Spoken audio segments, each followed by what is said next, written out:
Thank you for joining me for this exclusive expose into Hillary Clinton's critical and debilitating medical crisis, where right now you will learn the truth.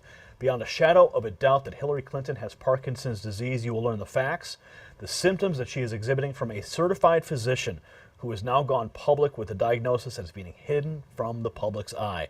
Joining me now is Dr. Ted Noel. He was trained at Loma Linda University Medical Center, spent 32 years practicing critical care and anesthesia at Florida Hospital, 10 years as the medical director with the Novamed Surgical Center. Welcome to the Next News Network, Dr. Noel. Thank you so much for having me. Now, on your website, you make the charge that Hillary Clinton has had Parkinson's disease for at least 10 years. You state that she has known about it for all of that time, yet her campaign shows a complete disregard for America in their own pursuit of personal graft. Now, how do you know that she's what makes you believe that she's had this for 10 years? And how is she keeping it quiet? Well, there are a couple of things going on. For example, there's a problem called Parkinson's disease levodopa-induced dyskinesia, which is where you have that big head bobbing episode where, two reporters asked a question, the balloon drop where she goes through that funky posture. And those things are signs of progressive side effects from levodopa, which is really the only drug out there to treat the disease. And they happen in everybody's case after at least 10 years of taking it, and it can occur as quickly as 5 years. But if we backtrack and we look at the probable sequence, the public record suggests that it starts in 2005 with a fall. And then in 2009, she breaks her elbow. Then in 2012, she has the fall where she gets the concussion.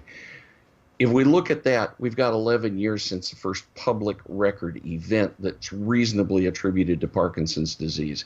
And on the side here, please don't take this as a definitive diagnosis. This is my best conclusion based on the evidence that's in the public record. Now, on your website, you've outlined what you've called a field guide to Hillary Clinton's Parkinson's disease. We will link to it below. I've got a copy of it here. 10 primary points that you say definitively, essentially, proves her condition. We got tremors, freezes, slow movement, Parkinson's, like you just mentioned, dyskinesia. You've got PD postures, signs of swallowing disorder, rigidity, impaired balance, loss of automatic movements, speech changes. This is a pretty detailed list. Now let's address the discussion of the tremors. The first point in your field guide to Hillary's Parkinson's disease. Explain. Okay, the tremors, you have two or three things that happen. They are repetitive tremors at rest. The classic one is called a pill rolling tremor, and basically you have this kind of emotion as if you're rolling a pill between your thumb and your forefinger. We've not really seen good evidence of that. I spotted it once, but it wasn't clear enough to put into a video. And she does various things to avoid us seeing it. A lot of times she's holding things, a microphone, puts her hand on her chest, hand on her wrist, basically keeping her hands busy so that they are not at rest to show the tremor. The one that she does show a lot is the head nodding tremor, which is where she does this. And when Bernie Sanders endorsed her, Bloomberg News counted 408 nods. That's a head nodding tremor. It's very common in Parkinson's. Wow, 408 nods. That's pretty significant in one moment now. Let's talk about the freezes. We mentioned it a few moments ago in that viral video of her walking on stage. Sudden stoppage, normal activity when brain basically shuts down. Explain how you've witnessed this, besides that obvious video that's gone viral. Well, there are several of them, and there are a couple of videos that have gone viral. You have the one where she is speaking, and all of a sudden there's a disturbance in the audience, and she just freezes. And this attendant comes over and talks to her and says, "It's okay, we're still here, keep on talking." And he has to tell her again, "Keep on talking," and then she breaks out of it. You have the one at the balloon drop where suddenly she sees something, and all of a sudden her head comes up in what we call an oculogyrate crisis. And there are probably 3 or 4 others out there. Basically what happens in a freeze, you either have a visual stimulus, some item of stress. Oh, the one where she does the head bobbing, you have 2 people ask the question at once. Or it can happen randomly And essentially what happens is a brain that was working at the level of you and me right now suddenly turns into, I can see what's happening, but I can't get anything out to do anything that I can control. And one of the classic descriptions comes from Northwest Parkinson's Foundation, where one of the sufferers says, I'm walking along, and in short, the freeze hits, I fall over. I can't do anything about it. Now, what about this slow movement you describe here? Bradykinesia. Yeah, bradykinesia, shorter than normal steps, dragging feet. Is that what we would?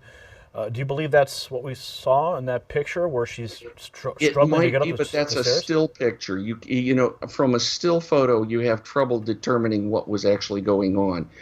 One of the things that the people who are taking care of her do is they make sure she doesn't really expose some of these things. So you make sure her medications are good. So when she walks on stage, sometimes she'll look really good. And she'll walk with a nice brisk step, and her arms will swing normally. Other times her steps are a little slower, they're a little shorter, her arms don't swing as well, or she may be holding on to someone. Those could be the bradykinesias. Okay, so we've gone through tremors, point 1, freezes, point 2, 3, the slow movement. Now, you touched on this a moment ago. Number 4, Parkinson's disease. Levodopa-induced dyskinesia may be triggered by flashes or loud sounds and randomly without warning. Go into great detail here. Okay. Levodopa is the only real medicine that's used for Parkinson's. It's the only one that works well.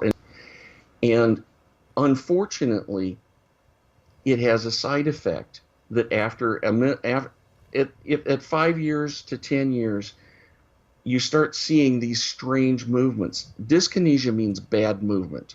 And so what happened at the balloon drop is she literally froze, and then a dyskinesia took up where her head came up, her eyes went over, she looked this way, her eye went back this way with this giant open mouth and the bug eyes, and then she was able to bring it back. That's a PDLID.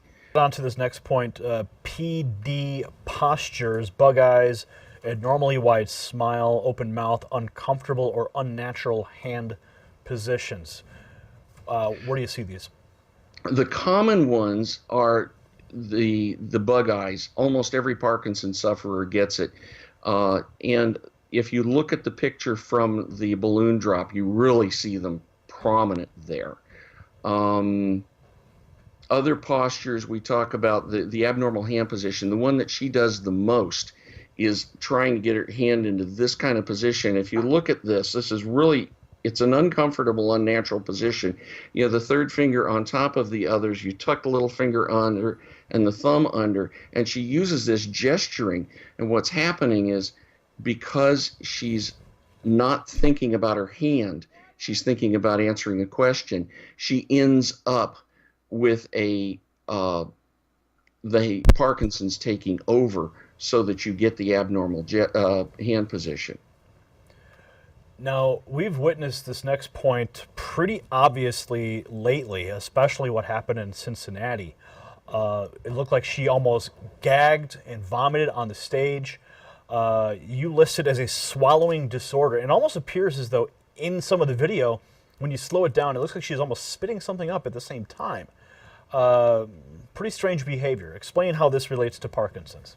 Well, swallowing disorders, remember, Parkinson's comes from destruction of the substantia nigra, which is one of the coordination centers in the brain. And ultimately, swallowing requires good coordination of several muscle groups. And it gets uncoordinated, and she got something down the wrong way. Now, she may have had a throat lozenge at the time. That'll increase your salivation a little bit. But once you get that material down the wrong way, now you're into coughing, sputtering, and a severe coughing fit can almost look like you're ready to throw up. Go ahead. Now, you mentioned this next point is rigidity, loss of fluidity in general body motions, wooden facial expressions. That's kind of a funny way to put it, but I guess it's a pretty serious medical condition. Well, yes, and again, this is one of the things that as her handlers work on treating her, they make sure that her levodopa levels are high enough to suppress those.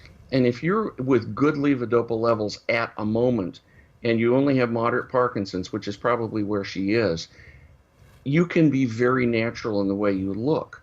But when those levels get off, and the problem is it's unpredictable when they're going to get off, you may find yourself shuffling your feet. You may find yourself not expressing yourself as fluently with your facial expressions and other things of the sort. But Now, again, these are things where if you know what you're looking for, you see them, but a lot of people won't see them because they're not trained. so, but being a medical doctor yourself, and I'm sure you talk to other doctors, you probably share this information Yes. with other people. How are other doctors receiving your observations? Well, again, because I'm retired now, I don't spend a lot of time in the hospital talking with other doctors, but the ones I have talked to all look at it and they go, makes perfect sense to me. Let's talk about this next point, point number 8, impaired balance. You say difficulty walking, standing, manifested by gripping lecterns, handrails, physically supporting, being physically supported. We've shown the photograph a number of times already on this report, being helped up the stairs. We did another report that definitively she's being held up on a stand by 3 different people. So is that where you're getting this point? Well, that's a standard Parkinson's disease problem, and I didn't get it from those reports, but those reports show what would fit with the story. What other reports have you seen where you believe there's impaired Well, I've balance? seen one where she's out talking and she's got somebody very obviously holding one side of her up because she needs extra support. And she's trying to go on with the speech. But I saw a still photo. I didn't see a video. So the impaired balance, how is that related to the Parkinson's? Well, it's part of Parkinson's. And if you lack strength in your legs, you lack the strength to maintain balance. And so if you're at a point where you're going down in terms of your function because you're Parkinson's disease, you get better, you get worse, you get better, you get worse, and it's on an hourly to daily basis. And so if you're in the downside on it, you may have weak legs, and if you don't have the strength to maintain balance, you're not going to have good balance. Now let's go to your next point here. Loss of automatic movements, reduced blinking.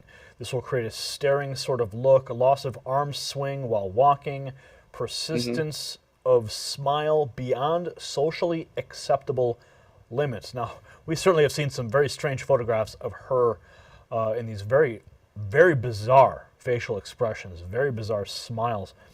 Talk to us about this loss of automatic movements, its relation to Parkinson's, and of course Hillary's diagnosis. Well, the problem we've got here is trying to put it all together because you see the extra big smile where it's just way too big out here, the unnaturally open mouth. It fits. It's probably the case. But some of the others where you lose the automatic movement, once again, if you've got a team that's trying to make sure that you're being taken care of well, you're going to have enough levodopa on board that a lot of that isn't going to be seen very often. Now, let's get to point number 10 here. Speech changes. Words may not be as clear. Speech may hesitate. Speech may be somewhat monotone. Talk to us about that and how that's related to her Parkinson's. Well, once again, that's progressive in the Parkinson's, and we haven't really seen any of that because, again, she has the best medical care you can get. But what happens is that this will creep through, and if she is on the stage 24/7 as a president, you're going to start seeing that. She's only able to get tuned up for partial duty. And when you look at partial duty, you're also looking at someone who has to have all the time away from it. And that's the way I see what she's probably doing. The press conference issue is a very specific concern because flashbulbs are a very sharp visual disturbance, multiple questions at once, which is typical from from reporters at a press conference. They cause stress. Those things would cause freeze episodes. And so if she did a presser, all of a sudden you're going to see video of her freezing again, and it's going to be obvious.